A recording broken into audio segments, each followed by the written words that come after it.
সোনাই আটা। ইস,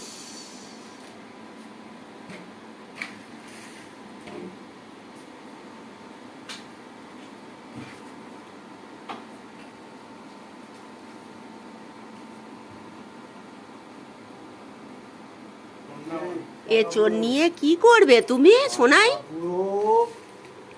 এঁচোড় নিয়ে খেলা করছে। কে চুল কেটে দিল? পাকা বুড়ো, তোর কে চুল কেটে দিল?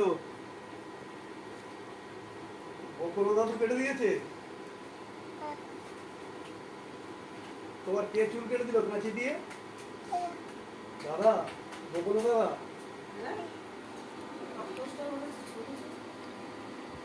তক্তপোষটা সরিয়ে দেওয়া হয়েছে। এত কিছু থাকলে তো হয়।